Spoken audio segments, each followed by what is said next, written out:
एक एग्जांपल लेके वो इसे समझ लेते हैं हम, क्लियर नहीं हो रहा अगर तो।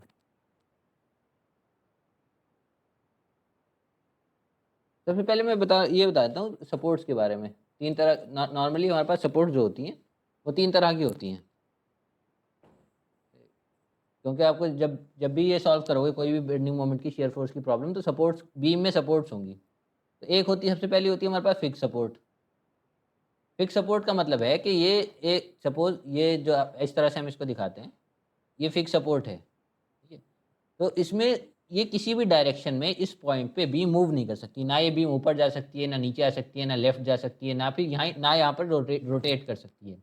यानी तीन डायरेक्शन होते हैं बेसिकली, अगर 2D में देखेंगे तो ये एक वर्टिकल मूवमेंट, हॉरिजॉन्टल डायरेक्शन, और जो है एक मूवमेंट, ये जो है जिसमें हम या रोटेशन जिसे कहते हैं।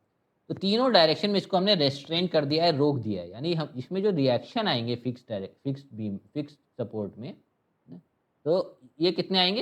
ये आएंगे तीन तीन तीन रिएक्शन आएंगे। इसे हम कह देंगे HA, इसे कह देंगे RA या VA, और इसे कह देंगे MA, मोमेंटेटिव। फिक्स में तीन तीन रिएक्शन आते हैं। अब हम इसके कहते दूसरी सर तरीके। थोड़ा स्क्रीन को जूम कर दीजिएगा, बहुत लाइट है तो दिख नहीं रहा वो। अच्छा, एक मिनट दिखाते हैं।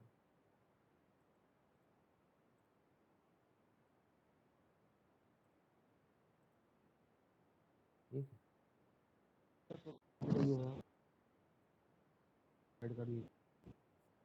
सेकेंड टाइप की जो सपोर्ट है वो हिंज सपोर्ट, ठीक है।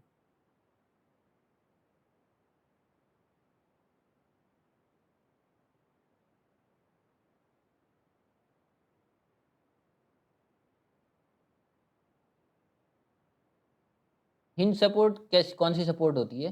देखो, इस वाले जब हमने फिक्स सपोर्ट देखी थी, इसमें तीन डायरेक्शन में रेस्ट्रेंट थी, यानी तीन रिएक्शन आ रहे थे। हिंज सपोर्ट कैसे दिखाते हैं? हिंज सपोर्ट यानी कि यहाँ पर एक हिंज प्रोवाइड कर दिए, इसी बीम में हिंज प्रोवाइड कर दिए। हिंज यानी कि यहाँ पर रोटेशन हो सकता है बीम का, या रोटेट कर सकती है, लेकिन वर्टिकल और हॉरिजॉन्टल डायरेक्शन में मूव नहीं कर सकती। इसलिए इसमें दो रिएक्शन आएंगे। रिएक्शन वहीं आता है जहाँ पर मूवमेंट नहीं हो पाता। ये हो गया HA और RA, यहाँ दो रिएक्शन आते हैं। फिक्स में तीन रिएक्शन आते हैं, इसमें आएंगे दो रिएक्शंस।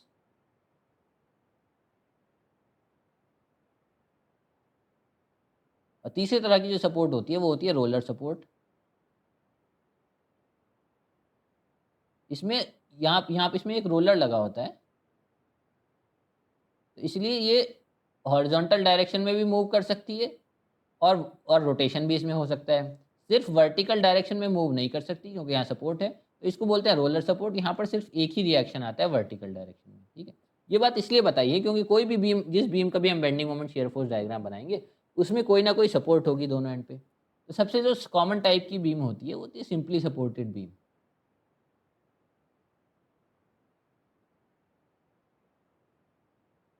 सिंपली सपोर्टेड बीम कौन सी होती है? जिसमें एक साइड तो हिंज होता है और एक साइड होता है रोलर। अच्छा, इससे फायदा क्या होता है कि जब एक साइड हिंज होगा, एक साइड रोलर होगा, तो यहाँ पर आएंगे दो रिएक्शंस, हिंज A पे, और B पे आएगा सिर्फ एक रिएक्शन। यहाँ आगे यहाँ RA HA, और यहाँ पर आया सिर्फ एक ही रिएक्शन RB। तो ऐसे केस में हमने देखा कि यहाँ पर तीन रिएक्शंस हो गए। सबसे पहला काम, क्योंकि रिएक्शंस फाइंड आउट करना होता है, तीन रिएक्शंस होंगे। और हमारे पास तीन, हमने उसमें लेक्चर में बताया था कि तीन इक्वेशंस होती हैं, इक्वेशंस ऑफ इक्विलिब्रियम, ठीक है। तो जब तीन ही रिएक्शन अगर अननोन होते हैं तो उसे हम बोलते हैं स्टैटिकली डिटर्मिनेट बीम। तो इसे हम इजीली सॉल्व कर सकते हैं। ये हमने उसमें एक लेक्चर जो प्रोवाइड किया उसमें सब बता रखा है, ठीक है। चलो अब हम इस प्रॉब्लम को सॉल्व करते हैं। अब कोई सिंपली सपोर्टेड बीम में सपोज एक लोड लग रहा है सेंटर पे। सबसे सिंपल वाली प्रॉब्लम ले लेते हैं। इसमें एक लोड लग रहा है P, लेंथ है L। तो सबसे पहला काम हमने कहा कि सबसे पहला काम होता है रिएक्शंस कैलकुलेट करना। रिएक्शंस के लिए हम इक्वेशंस देखते हैं, इक्वेशंस ऑफ इक्विलिब्रियम। सबसे पहली इक्वेशन होती है सिग्मा H इक्वल टू 0, यानी हॉरिजॉन्टल डायरेक्शन में जितनी भी फोर्सेज है उनका सम 0 होगा। तो यहाँ पर देखेंगे हॉरिजॉन्टल डायरेक्शन में एक ही फोर्स है, यानी जो रिएक्शन HA है, और कोई हॉरिजॉन्टल फोर्स नहीं है, तो HA will be equal to 0, और कोई इसका रिएक्शन। तो ये हमारे पास क्योंकि यहाँ पर और कोई हॉरिजॉन्टल फोर्स नहीं लग रही, यहाँ कोई हॉरिजॉन्टल रिएक्शन आ नहीं रहा है। सेकंड हो गया सिग्मा वी इक्वल टू 0, यानी वर्टिकल डायरेक्शन में भी सारी फोर्सेस का सम 0 होना चाहिए। इस वर्टिकल डायरेक्शन में कितनी फोर्सेस लग रही हैं? एक फोर्स ऊपर से लग रही है P, नीचे से लग रहा है आर ए और आर बी। इसका मतलब हुआ P will be equal to R A plus R B. Okay sir. ठीक है। तीसरी इक्वेशन होती है कि मोमेंट भी हर पॉइंट के अबाउट मोमेंट 0 होता है, क्योंकि मूव नहीं कर रहा है इक्विलिब्रियम की वजह से। ठीक है, तो इसमें आ गया सिग्मा m इक्वल टू 0 होता है। ये तीन इक्वेशंस होती हैं इक्विलिब्रियम की, मैंने लेक्चर में बता रखा है वो जो पहले प्रोवाइड किया। तो इसका मतलब हुआ कि किसी भी एक पॉइंट के अबाउट, सपोज हम ले लेते हैं ए पॉइंट के about, sigma moment about A should be 0, her point के अबाउट 0 होगा। तो मोमेंट कैसे कैलकुलेट करेंगे? ए के अबाउट, ए के अबाउट जो आर ए तो इसी ए से ही पास कर रहा है, एच ए भी ए से ही पास कर रहा है। ठीक है, तो पी है, पी से डिस्टेंस कितना है? L/2। पी की वजह से जो मोमेंट होगा P इंटू L/2, तो ये हो रहा है क्लॉकवाइज मोमेंट। तो हम सपोज क्लॉकवाइज को पॉजिटिव मान लेते हैं, तो आर बी की वजह से क्या होगा? नेगेटिव मोमेंट, आर बी से ऐसे रोटेट करेगा, तो माइनस आर बी से डिस्टेंस कितना है ए का? L, R B into L equal to 0। तो यहाँ से अगर कैलकुलेट करोगे आर बी की वैल्यू, तो आर बी की वैल्यू आ जाएगी R B is equals to P/2, L cancel हो जाएगा। ठीक है, अच्छा आर बी आ गया, तो आर ए की वैल्यू कितनी हुई? R A equal to P minus, यहाँ आर ए क्योंकि यहाँ पर P is equals to R A plus R B था, तो आर ए की वैल्यू हो जाएगी P सर माइनस। आपकी आवाज कट रही है सर, समझ नहीं आ रहा। अच्छा, तुम्हारे नेट में इशू होगा कुछ, या फिर इधर से नेटवर्क प्रॉब्लम होगी? चलो मैं आराम आराम से बताता हूँ, समझ लेना, इसमें रिकॉर्ड भी कर रहा हूँ इसलिए। ठीक है, P माइनस आर बी, तो आर ए आ जाएगा, R A is equals to P/2, P minus P/2 is equals to P/2।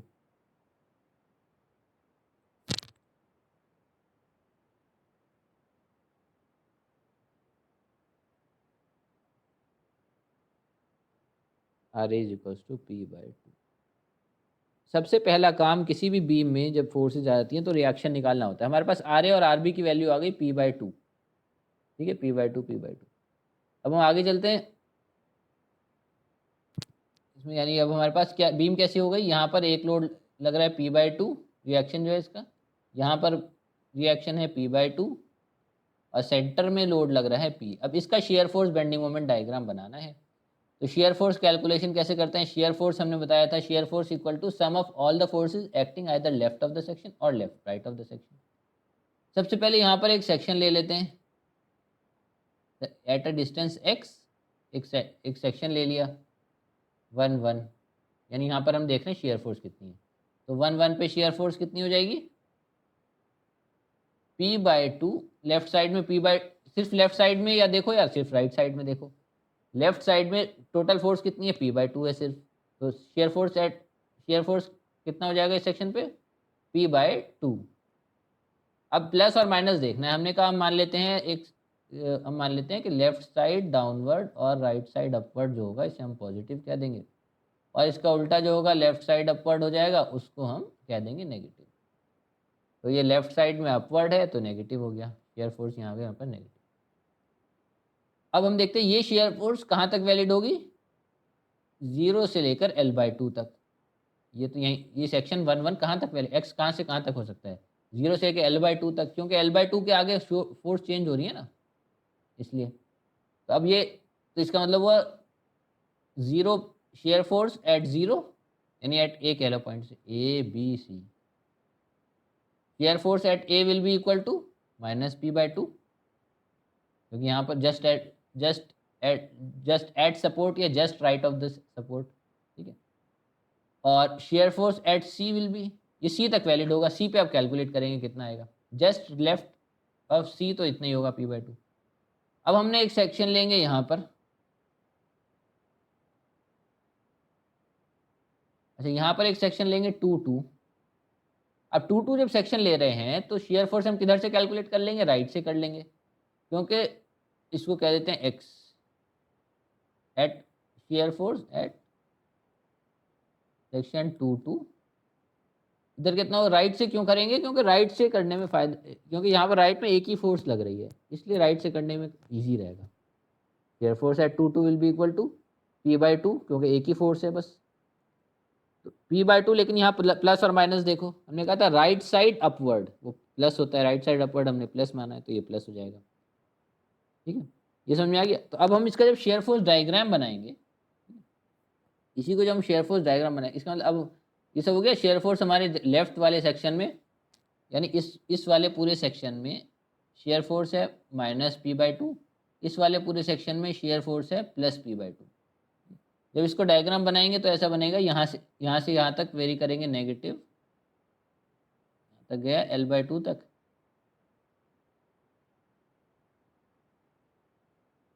यहाँ पर आके ये हो जाएगा +L/2। बात समझ में आ गई? ये हो गया माइनस, ये हो गया प्लस, इसे कहते हैं SFD, शेयर फोर्स डायग्राम। ये पॉइंट हो गया A, B और C, यहाँ पर हो गई शेयर फोर्स 0 सेंटर पर। अब चलते हैं हम इसी का, अगर हमें बेंडिंग मोमेंट डायग्राम बनाना हो तो क्या करेंगे? ठीक है सर एक बेंड, मिनट सर, एक मिनट, एक हाँ पूछो। मिनट, एक मिनट। सर जैसे इसमें ये 3 पॉइंट था A B C, अगर इसी में अगर ए 3 से ज्यादा दिया है, तो जैसे B अगर A के तरफ है तो हम लोग वो लेफ्ट साइड से स्टार्ट कर देंगे। सर आपकी आवाज नहीं आ रही। अच्छा देखो, इसमें लेफ्ट साइड ये तो हमारे ऊपर है, हम चाहे तो लेफ्ट से भी देख सकते हैं, राइट से भी देख सकते हैं। अगर ज़्यादा फोर्सेस होती हैं बीच में, तो हम अगर इसको भी, अगर हम यहाँ सेक्शन 2 पे भी लेफ्ट से कैलकुलेशन करते तो कोई प्रॉब्लम नहीं थी, क्योंकि सेम होता, वैल्यू सेम आती है हमारे पास, डायग्राम सेम बनता है। लेकिन हमने इसलिए राइट से कर ली क्योंकि एक ही फोर्स का कैलकुलेशन, अगर एक से ज़्यादा तुम कह रहे हो फोर्सेज होती हैं तो कोई प्रॉब्लम नहीं होती।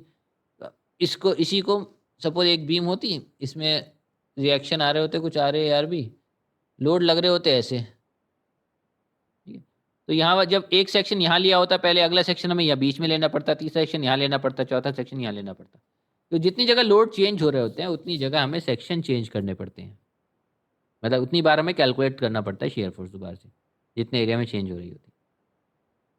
ठीक है,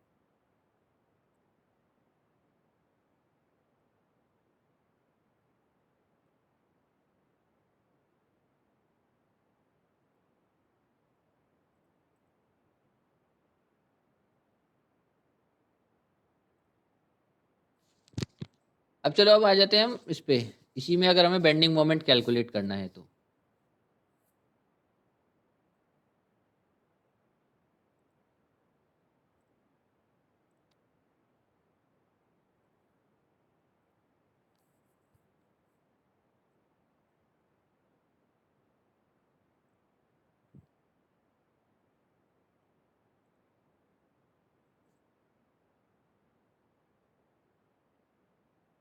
सेम प्रॉब्लम में हमें बेंडिंग मोमेंट कैलकुलेट करना है।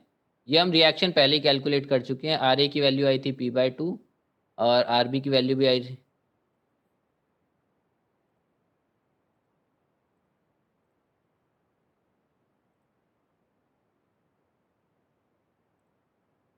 कोई ज्वाइन करना चाह रहा है?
चलो, ये जो प्रॉब्लम हमारे पास है, यहाँ पर रिएक्शन हम RA RB कैलकुलेट कर चुके हैं, P/2 है, सेंटर पे एक लोड लग रहा है P, क्लियर।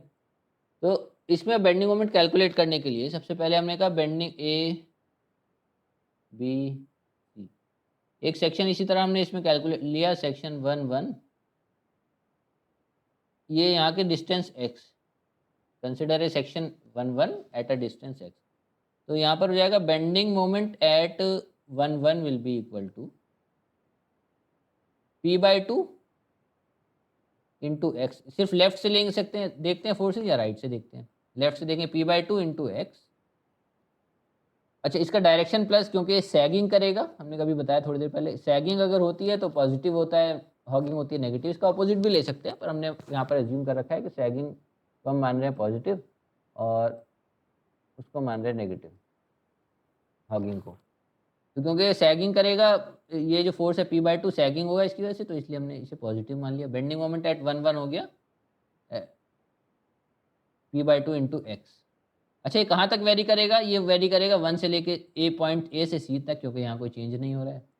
तो बेंडिंग मोमेंट एट 1 1 यानी at A will be equal to p/2 into 0, X equal to 0, A पे x इक्वल टू 0 होगा, p/2 इंटू 0, तो यहाँ 0 हो जाएगा। तो और bending moment at C, bending moment at C कितना हो जाएगा? p/2 x equal to l/2 होगा सी पे, p/2 इंटू l/2, तो सी पे हो जाएगा pl/4। अब हम ये वाले सेक्शन में यहाँ से कैलकुलेशन नहीं कर सकते, यहाँ लोड चेंज हो गया ना, तो यहाँ पर एक और सेक्शन ले लेंगे 2 2, यहाँ से डिस्टेंस हो गया x, राइट साइड से कंसिडर ए सेक्शन लिख देंगे, consider a section 2 2 at a distance x from b। तो अब यहाँ पर कैलकुलेशन कैसे करेंगे? For section 2 2 bending moment for section 2 2 will be equal to p/2 into X. अच्छा, यहाँ से भी देखेंगे तो ये सैगिंग ही प्रोड्यूस करेगा, ऐसे जाएगा ना इसकी वजह से, अगर यहाँ से लोड लगेगा तो सैगिंग हो गया। सैगिंग को हम ले लेते हैं पॉजिटिव।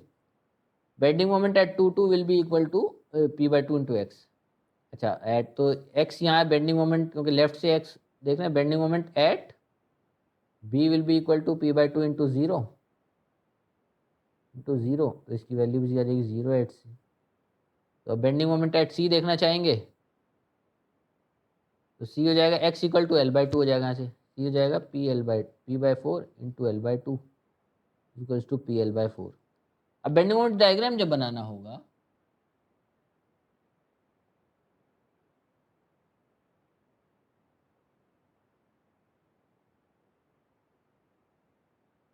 तो यहाँ पर तो हमने कहा देखा बेंडिंग मोमेंट 0 है। अच्छा, सी पॉइंट पे बीच में देखा बेंडिंग मोमेंट की वैल्यू है l/4, pl/4, ये सपोज pl/4 ये है। लेकिन ये यहाँ से p/2 इंटू एक्स है, तो यानी वेरिएशन कैसा है? ये लीनियर वेरिएशन है, स्ट्रेट लाइन है।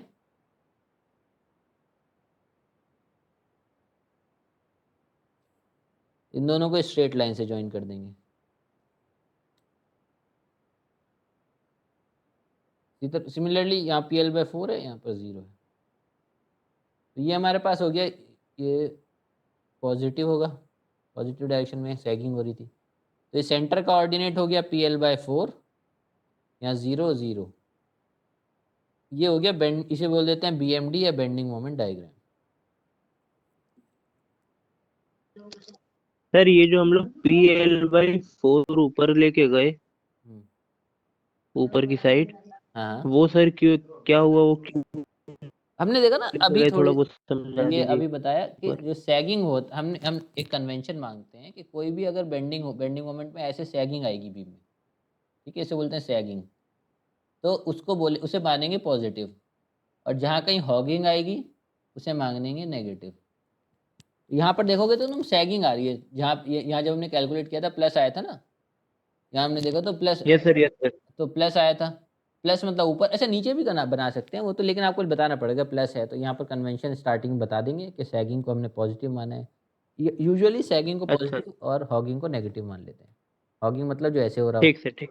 sagging, इसीलिए हमने इसको ऊपर बना दिया। अच्छा, अगर ये सर हम ऊपर मेंशन ना करें, टैगिंग पॉजिटिव और हॉगिंग निगेटिव लिया है हमने, बिना मेंशन किए रखें, तो वो शैगिंग को आप पॉजिटिव ही कंसीडर करेंगे? यूजुअली क्योंकि पॉजिटिव माना जाता है इसलिए करेंगे, अगर आपको इसका कुछ और लेना है तब एक्सप्लेन वो करना पड़ेगा। जी सर, जी ठीक। सर, ठीक। अच्छा ये बेसिक प्रिंसिपल है, इससे ये वाले इस प्रिंसिपल को फॉलो करके कोई भी हम प्रॉब्लम सॉल्व करते हैं। एक छोटी सी प्रॉब्लम और मैं कैंटिलीवर में बता देता हूँ जल्दी से, ठीक है। एक जिस कैंटिलीवर बीम में, कैंटिलीवर कहते हैं जिसमें एक साइड से हम बस फिक्स्ड हो, बाकी साइड दूसरी साइड फ्री हो। हम इसमें एक यूडीएल लगा देते हैं। यूडीएल मतलब यूनिफॉर्मली डिस्ट्रीब्यूटेड लोड, यानी एक लोड कांस्टेंट लग रहा है, इसको ऐसे भी दिखा देते हैं यूडीएल को। यानी लोड जो है कांस्टेंट नहीं है, जैसे एक वॉल का लोड है, वॉल का लोड तो थ्रू आउट द बीम लग रहा होता है, एक बीम के ऊपर वॉल है सपोज। इसका हमने कहा ये W पर मीटर लग रहा है, W किलो न्यूटन पर मीटर, लेंथ L है। इसमें कैलकुलेशन कैसे करेंगे जल्दी से आपको बता देते हैं। ये उस वैसे जो वीडियोस दे रखे हैं उसमें गिवन है, पहले जो प्रोवाइड की थी। सबसे पहला इसमें देखो कितने तीन, हमें कहा था 3 रिएक्शन आते हैं किसी भी उसमें, जो हमारे पास कैंटिल फिक्स्ड सपोर्ट है। ये सपोर्ट कौन सी है? फिक्स सपोर्ट है। फिक्स सपोर्ट में 3 रिएक्शंस आते हैं, ठीक है। तीन फिक्स सपोर्ट में 3 रिएक्शन। एच ए तो वैसे ही 0 हो जाएगा, ऐसे को चाहे तो कंसीडर मत करो, क्योंकि जब हॉरिजॉन्टल कोई फोर्स नहीं है तो हॉरिजॉन्टल रिएक्शन भी नहीं आएगा, बहुत ऑब्वियसली। ये हो गया, हम इसे कहते हैं आर ए, और ये एम ए, 2 रिएक्शन होंगे यहाँ पे। तो सबसे पहले काम आर ए कितनी हो जाएगी? R A will be equal to sigma V equal to 0 से क्या आएगा? आर ए क्योंकि अपवर्ड डायरेक्शन में, और डाउनवर्ड डायरेक्शन में क्या है? W per metre. तो टोटल वर्टिकल फोर्स डाउनवर्ड कितनी हो गई? W इंटू लेंथ, जो लेंथ ऑफ द बीम है। ये total load W into L हो गया, क्योंकि W पर मीटर था। R A equal to W into L हो गया। और एम ए कितना हो जाएगा? एम ए, अच्छा सिग्मा एम इक्वल टू 0 करेंगे अगर, मोमेंट किसी पॉइंट के अबाउट 0 कर लो, सपोज यहाँ बी पॉइंट ले लिया, ए यहाँ था और बी यहाँ ले लिया, तो sigma M equal to 0, M A, एक पॉइंट एम ए के अबाउट 0 करके देख लेते हैं। तो एक तो ये इसकी वजह से मोमेंट होगा जो वर्टिकल लोड लग रहा है W पर मीटर, इसकी वजह से कितना होगा? W into L total load, इसका सेंट्रॉइड यहाँ पर होगा L/2 पे, तो W into L into L/2। ये टोटल मोमेंट लग रहा है, किस डायरेक्शन में लग रहा है? ये लग रहा है क्लॉकवाइज मोमेंट, ठीक है। इसको सपोज मांगा पॉजिटिव, तो उसको एंटी, और ये एक मोमेंट लग रहा है एम ए, ये नेगेटिव लग गया, एम ए इक्वल टू 0। यहाँ से आ जाएगा M A equal to WL²/2, ये मोमेंट आ गया और ये रिएक्शन आ गई W इंटू एल। अब हम इसका शेयर फोर्स अगर कैलकुलेट करनी हो तो कैसे करेंगे? शेयर फोर्स यहाँ पर इसमें भी एक ऐसे सेक्शन ले लेंगे, 1 सेक्शन ले लिया at a distance x, x distance पे, तो shear force for 1 will be equal to, अच्छा x डिस्टेंस में कितना लोड लग रहा है? अगर सिर्फ लेफ्ट साइड देखेंगे तो लेफ्ट साइड में एक तो आर ए लग रहा है, आर ए है लेफ्ट साइड अपवर्ड, अभी हमने मानता लेफ्ट साइड अपवर्ड हम नेगेटिव मानेंगे, आर ए नेगेटिव हो गया। और प्लस सर एक एक और एम ए लग रहा है। एम ए तो मोमेंट है ना, शेयर फोर्स हाँ नहीं है, सर सॉरी। वर्टिकल फोर्स नहीं है ना। वर्टिकल फोर्स कितना लगेगा? प्लस W इंटू एक्स, एक ये भी तो फोर्स लग रहा है W into x, R A minus ये होगी शेयर फोर्स 1 ठीक है। लेकिन अब ये x वेरी करेगा 0 से लेके L तक, तो जब x इक्वल टू 0 होगा तो शेयर फोर्स की वैल्यू कितनी हो जाएगी? यानी शेयर फोर्स एट ए हो जाएगा, तब ये हो जाएगा माइनस आर ए। और जब x इक्वल, क्योंकि और लीनियर वेरिएशन है ये, x स्क्वायर तो है नहीं, तो लीनियर वेरिएशन है। x जब x इक्वल टू एल हो जाएगा तो शेयर फोर्स हो जाएगा, shear force at B is equals to minus R A plus W into L, यानी WL माइनस आर ए।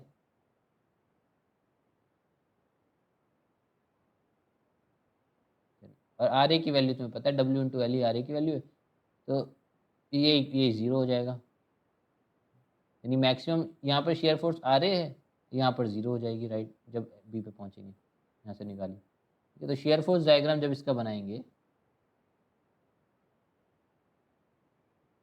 हमने देखा ए पॉइंट पे शेयर फोर्स कितनी आ रही है? आर ए, और नेगेटिव में आ रही है minus R A minus W L, ऐसे आ रही है। और बी पॉइंट पे जब हमने शेयर फोर्स कैलकुलेट करी तो कितनी आ रही है? 0। स्ट्रेट लाइन से इसको ज्वाइन कर देंगे, माइनस, ये हो जाएगी आर ए यानी WL, ठीक है। तो हमारे पास ये हो गई शेयर फोर्स डायग्राम, ये हमारे पास हो गया, इसका हो गया शेयर फोर्स डायग्राम। इसी में अगर हमें बेंडिंग मोमेंट डायग्राम बनाना हो तो क्या करेंगे?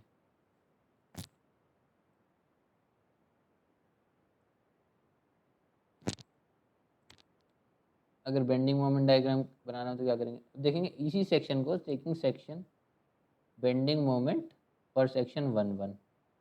इस 1 1 सेक्शन के लिए बेंडिंग मोमेंट कितने होगी एट अ डिस्टेंस x।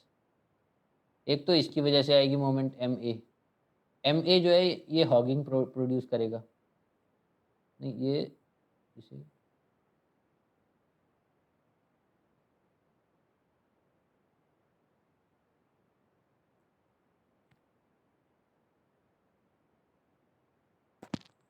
तो वैल्यू निकाल ली। इस सेक्शन पे एक तो इसकी वजह से आएगी आर ए की वजह से, आर ए इंटू एक्स। ये आर ए इंटू एक्स तो इसमें सैग करने की कोशिश करेगा तो प्लस हो जाएगा, और माइनस इस बार ये जो लोड लग रहा है इसकी वजह से minus W into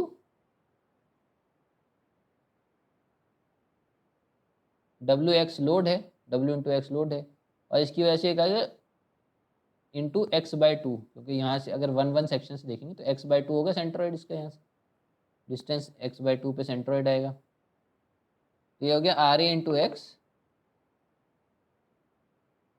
minus W x square by two. अच्छा इसका और सिंपल तरीका बताता हूँ, इसको जो है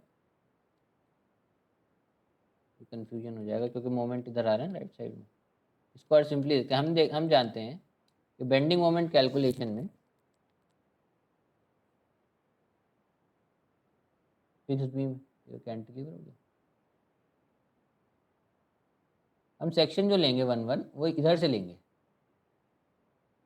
eight a distance x from right side.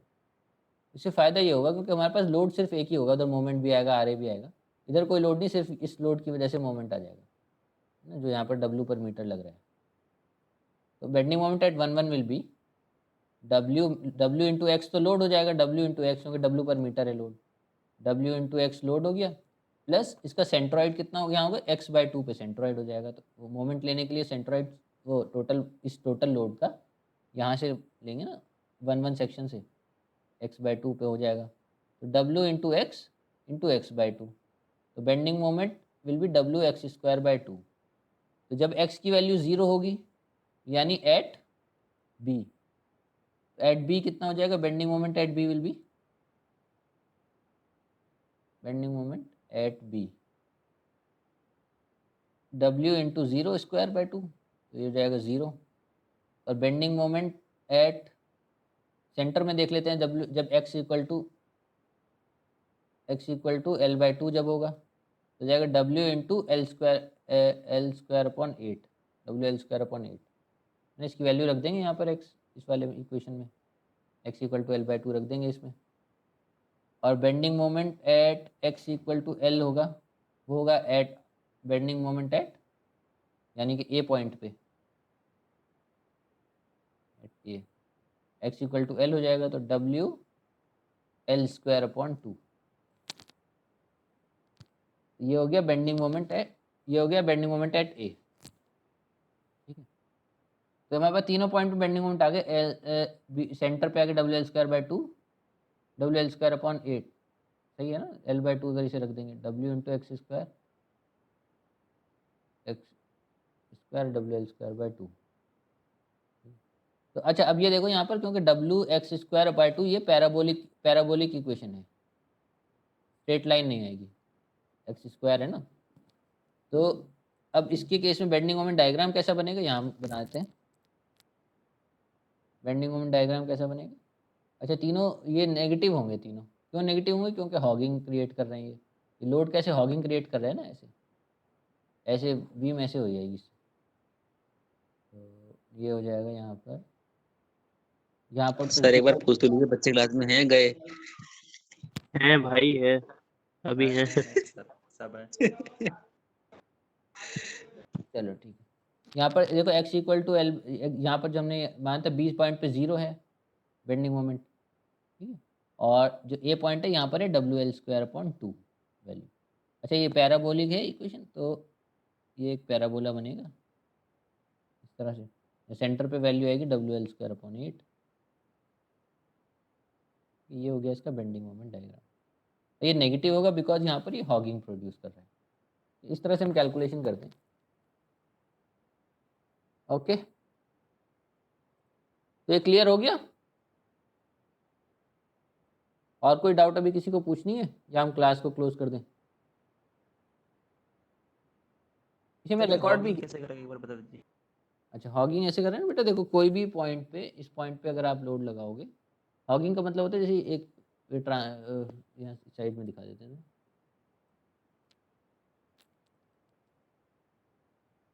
यहाँ पर अगर लोड लगाओगे इस पे कैंटिलीवर पे, तो इसकी डिफॉर्म शेप कैसी होगी? ऐसे हो जाएगी ना? ओके सर, जी जी सर, समझ में आ गया। तो ये हॉगिंग हो जाता है। इसे एक बार मैं रिकॉर्ड भी कराया है इस मीटिंग को, अगर देखता हूँ रिकॉर्ड हो गया है ना, आप लोग, मैं इसे शेयर कर दूंगा, एक बार देख भी लेना अगर किसी को बाद में डाउट होती है। Okay sir. ओके। ठीक है, चलो इसे